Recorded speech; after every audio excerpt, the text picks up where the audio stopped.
Hello everyone, and welcome to my The Bold and the Beautiful News official YouTube channel. I hope everyone is having a wonderful day. Before we begin, please hit the subscribers button and give this video a thumbs up. The Bold and the Beautiful has dropped yet another atomic bomb on viewers, a plot twist so stunning that even longtime fans are scrambling to catch their breath. Just when everyone thought the love triangle between Brooke Logan, Ridge Forrester, and Taylor Hayes had finally cooled, CBS daytime television served up a red-hot betrayal that sent shockwaves through Los Angeles, and straight into Tuscany. In a move no one saw coming, Brooke has packed her bags, quit her job at Forrester Creations, and left Los Angeles, with none other than Nick Marone, all because Ridge agreed to marry Taylor, again. Get ready for a deep dive into this shocking, emotional, and high-stakes twist. From the moment Ridge popped the question to Taylor, to Nick's sudden reappearance in Brooke's life, and the whirlwind plane ride out of LA, this article unpacks everything, scene by scene, spoiler by spoiler, all in signature soap opera fashion. Buckle up. The final straw, word count, 8,000. Brooke Logan has endured a lifetime of betrayals, heartaches, and shocking revelations, but nothing prepared her for Ridge Forrester's most recent decision. In a moment of weakness, or perhaps clarity, Ridge tells Taylor Hayes that he wants to marry her again. This comes after weeks of back and forth between the women, the usual destiny rhetoric, and a whirlwind of events involving Steffi, Thomas, and Ridge's lingering guilt. What makes this moment even more infuriating for Brooke is that Ridge made this life-changing decision without telling her first. Instead of honesty, Brooke receives a phone call from Hope Logan, who tearfully confides that Ridge and Taylor are back together, officially. By the time Brooke gets to the Forrester estate, she's already lost him. Again. Ridge, dressed in a tailored tuxedo, stands beside Taylor, ready to recommit himself in front of their family, unaware that his actions would soon drive Brooke into the arms of someone else entirely. The return of Nick Marone, word count, 9,000. Just when Brooke needs solace, a familiar face walks into Il Giardino, Nick Marone, her former flame and the biological father of one of her children. Nick, back in LA for what he calls business, is shocked to see Brooke so emotionally wrecked. Their conversation begins innocently enough, light drinks, a walk down memory lane, reflections about RJ and Bridget. But soon, it turns heavy. Brooke confesses everything, Ridge's betrayal, Taylor's smug grin, the loneliness she can't shake.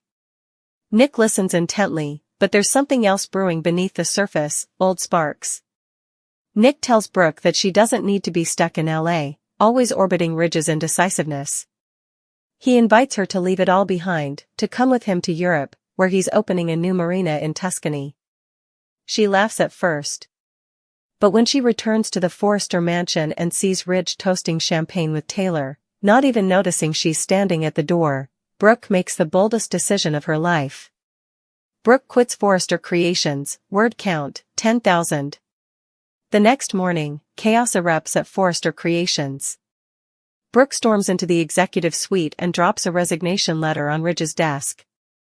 "I'm done," she says. "Done with this company, done with you, and done chasing a man who doesn't know what, or who, he wants." Ridge is stunned. He tries to stop her, but it's too late. Hope and Donna are left speechless, Eric tries to mediate, and Steffi has the audacity to smirk.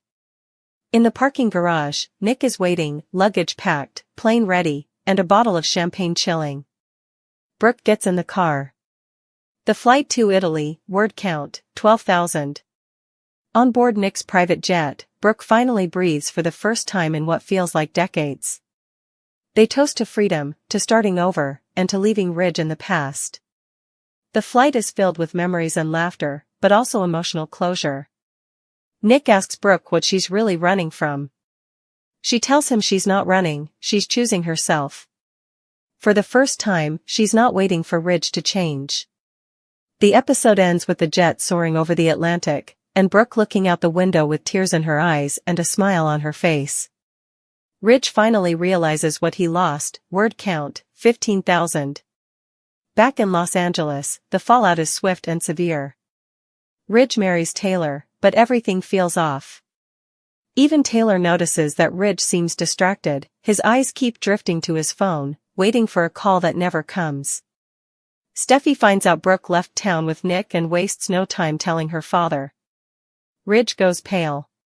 He races to Brooke's house only to find it empty. The framed photo of the two of them on the staircase is gone. Her perfume lingers faintly in the air. But she's gone.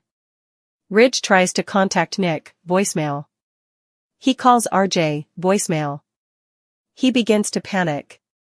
He realizes, far too late, that Taylor was a safe choice. But Brooke was his soul. Life in Tuscany, word count, 15,000. In Italy, Brooke begins to rebuild her identity. She joins Nick in launching the marina business, reconnects with Bridget and Jackie, and enrolls in an art retreat in Florence. She starts journaling, painting, laughing. For the first time, she isn't defined by the men in her life. Nick remains respectful, never pushing for romance, but always being there. Meanwhile, Ridge grows more obsessed. He books a ticket to Italy under the guise of checking on RJ, but everyone knows why he's really going. What follows is one of the most highly anticipated confrontations in Bold and Beautiful history. The confrontation in Florence, word count, 20,000. Ridge arrives at the art retreat just as Brooke is showcasing her first painting, a breathtaking view of the sea, titled Release. When he approaches her, she barely reacts. Their conversation is tense, heartbreaking, and raw. Ridge begs her to come home. Brooke refuses. She tells Ridge she's done playing runner-up to Taylor. She tells him he had a chance, multiple chances, and he always blew them. Nick arrives just in time to defend Brooke's decision. The men nearly come to blows. Brooke steps between them and says, "I'm not a prize to be fought over." And with that, Ridge walks away, defeated. Brooke and Nick, a new beginning? Word count, 20,000. Months pass. Brooke finds strength in her independence. But it's clear something is developing between her and Nick, not just affection, but respect, safety, and shared purpose. When Nick finally kisses her under the stars at the Tuscan villa, it's not a scandal. It's healing. Meanwhile, Ridge spirals, the marriage with Taylor collapses, he distances himself from Forrester, and begins therapy for the first time in his life. The return to LA? Word count, 10,000. As the Bold and the Beautiful fast forward 6 months, Brooke is invited to a Forrester International Gala. She debates going, it means facing Ridge, Taylor, and everyone she left behind. Nick encourages her to attend, not for them, but for her. In a jaw-dropping final scene, Brooke walks into the Beverly Hills Forrester showroom in a sleek white gown, confident and radiant, standing tall not as Ridge's ex, but as Brooke Logan, survivor, creator, and woman of her own destiny. This storyline marks a seismic shift in Bold and the Beautiful history, a Brooke Logan rebirth. No longer defined by Ridge's indecision or Taylor's interference, Brooke writes a new narrative, one of empowerment, independence, and, perhaps, a second-chance romance with Nick Marone. Fans are buzzing. Social media is exploding. And the question everyone's asking: will Brooke stay in Italy with Nick, or return to LA with a brand new mission? At the Precipice House, Steffi and Finn tell Will and Electra about Luna visiting them. They talk about Hayes going to academy and the need for redundant security. Finn is determined to cover Steffi from his son. Will says they'll help out any way they can. Deputy Chief Baker arrives and tells Finn he wishes he'd better news. There's not much the department can do about Luna. Her record has been wiped clean. They can't indeed prove she's committed any new crimes. Finn asks him what would be if they could prove she intends to strike out against Steffi. Luna's surprise visitor. In her apartment, Luna mutters that she's awaited her whole life to meet her father. How can Steffi keep them piecemeal? A knock comes at the door and Luna's thrilled to see her grandmother. She wasn't sure she'd come. Sheila's there to help her pack. Luna isn't leaving. She has nowhere to go and no bone to turn to. She asks her grandmother to believe in her. Luna complains that everyone is turning their tails on her because of Steffi. Sheila warns her not to indeed suppose that way. They've to be happy for Finn chancing joy indeed if they all see Aunt be together. She loves him enough to keep her distance. And you need to do the same. Luna claims she has been steering athwart of everyone. Well, nearly everyone. She decides to text Brooke to let him know she's thinking about him. At Forrester, Katie asks if frazzled Brooke is everything is okay. Brooke says her mind has been away. Katie prodigies if it's sailing down with Nick Marone, who wants her reverse. Brooke says he's remarkable and fascinating. Katie suppositions her heart is still with Ridge. Katie Brooke BNB. Katie reminds her family that she and Nick were veritably happy formerly. Brooke was glad to see him again, but she's still in love with Ridge and always will be. They go over Brooke losing Ridge during the achievement because she accepted the CEO position. Katie complains that he moved by with Taylor without indeed having a discussion with her. Brooke insists he loves her, she could see it in his eyes on the runway. Katie asks, indeed though he's still with Taylor? Brooke says Ridge feels indebted to Taylor. Katie says if he's married to her, it doesn't matter why. Brooke insists he's the man for her. She's no way felt happier or further secure in anyone additional's arms. Ridge always comes back. She flashes to him showing up at her house with a rose and calling her his Logan. Brooke tells Katie she knows Ridge's passions for her are still there, she just hopes he doesn't do anything they'll both remorse. Taylor proposes. At Il Giardino, Deacon seats Taylor and Ridge. He tells the dressmaker it's a good thing Hope's back in the office or he wouldn't have given him a table. Ridge grunts in response and Cleric walks off. Taylor informs Ridge that she brought him there to talk about them. Taylor tells Ridge this is a date, not a remedy session. At the door, Nick arrives and takes a seat hard so he can hear in. Taylor asks Ridge how he feels about their future. Ridge thinks she's asking about where they live. Taylor says Donna and Eric have been great. Cleric brings them an appetizer, and also Nick keeps hearkening as Ridge asks Taylor if this is because of the way he replied when Nick sent it around Brooke again. Nick BNB. Taylor admits that through her, but that's not what this is about. She's wondering where this is going and what their future looks like. What kind of a commitment is he prepared to make? Ridge reminds her they're living together. Taylor wants a continuing future with him. Nick cranes his neck to hear as Taylor says she woke up this morning with an inconceivable sense of peace and excitement. She sees them together for the rest of our lives. Like hubby and woman. Ridge Forrester, will you marry me? Taylor BNB. A plan comes together. At the Precipice house, Baker tells Finn they could shoot Luna back to jail if she makes a believable trouble. Just also, Will gets the textbook from Luna. Steffi tells the chief that Luna doesn't trust anyone, there's no way to trap her. Will muses, perhaps there is. At Luna's place, she asks Sheila for advice on how to land a Joe like Will Spencer. Sheila muses about her crushing on the Spencer heir at law.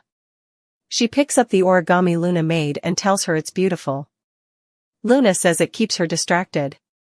She'd be suitable to let go of Finn if she had commodity good to look forward to like Will. At the Precipice house, Will tells the group that Luna transferred him a selfie. He suggests he reach out and tell her that he wants to see her.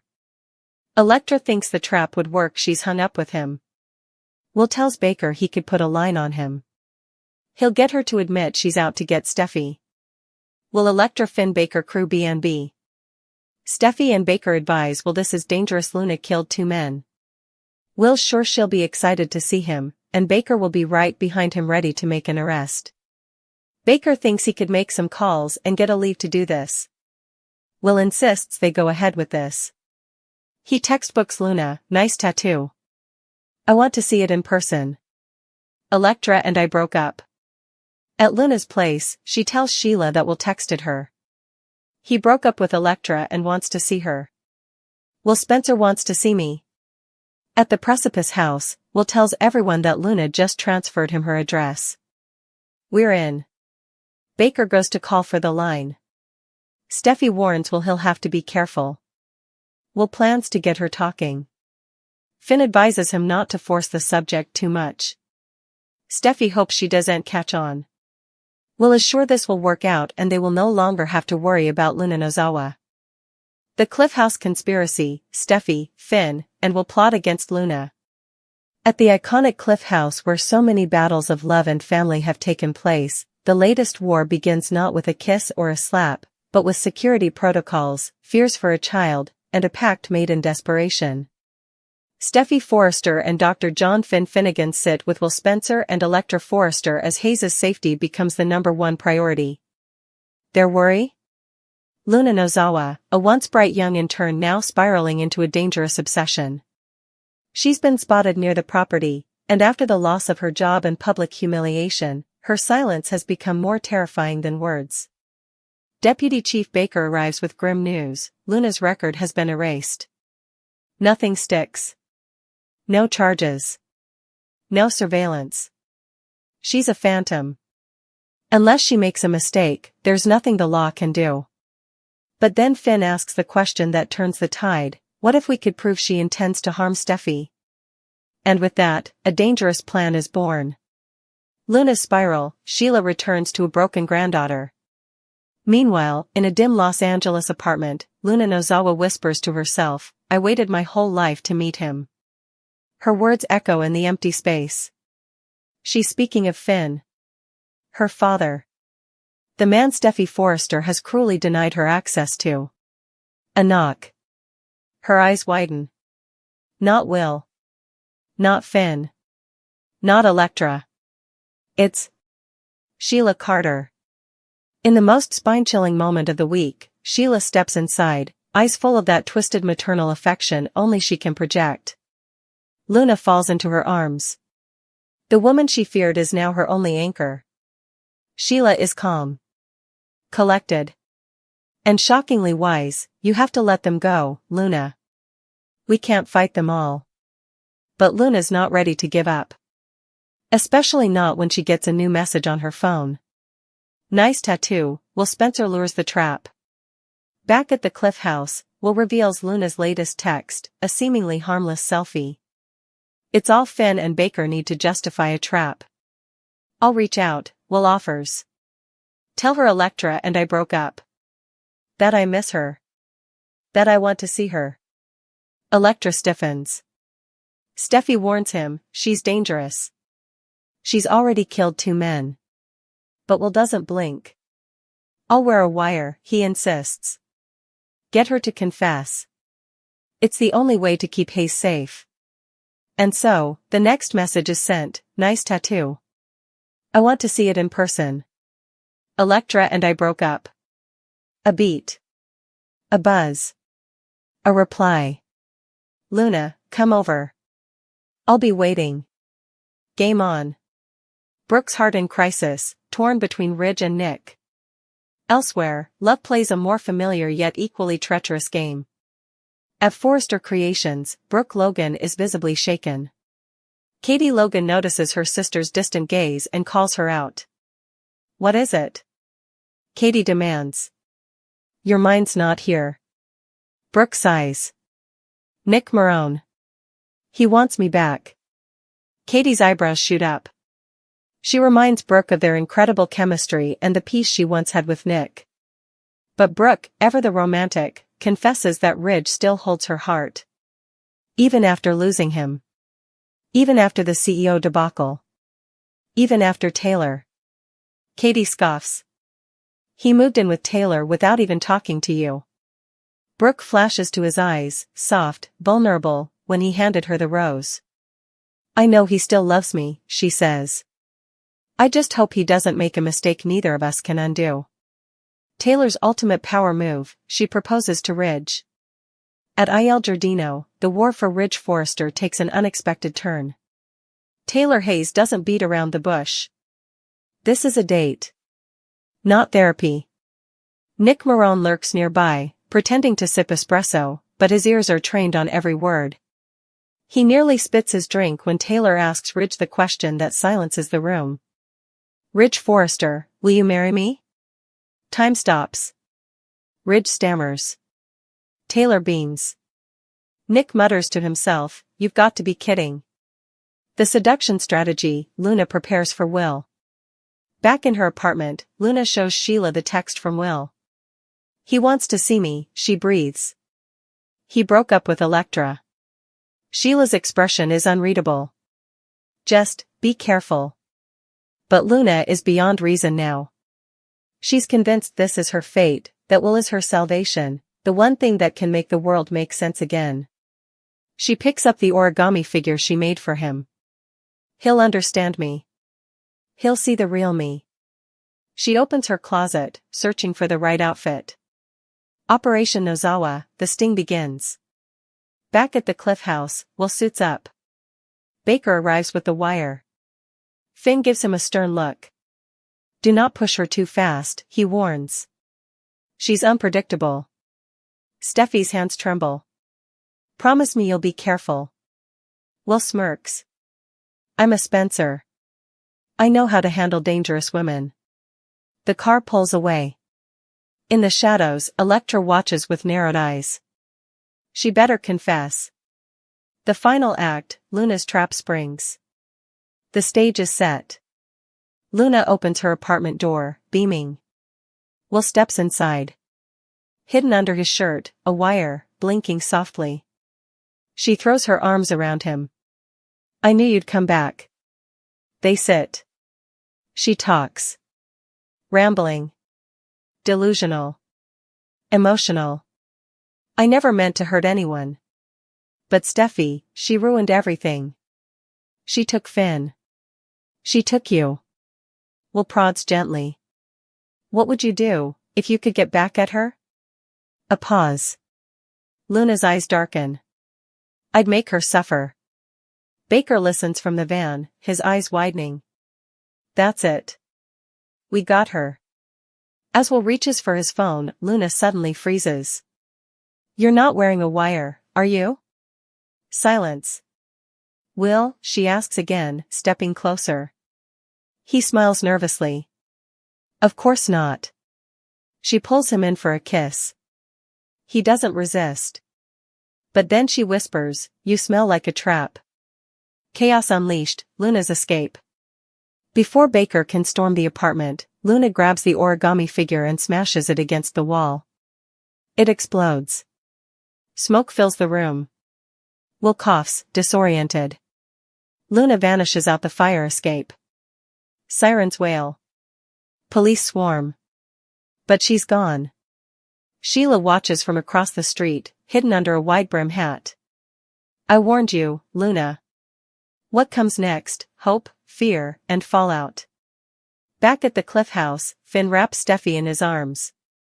We'll find her. Brooke stares at her phone, another message from Nick unread.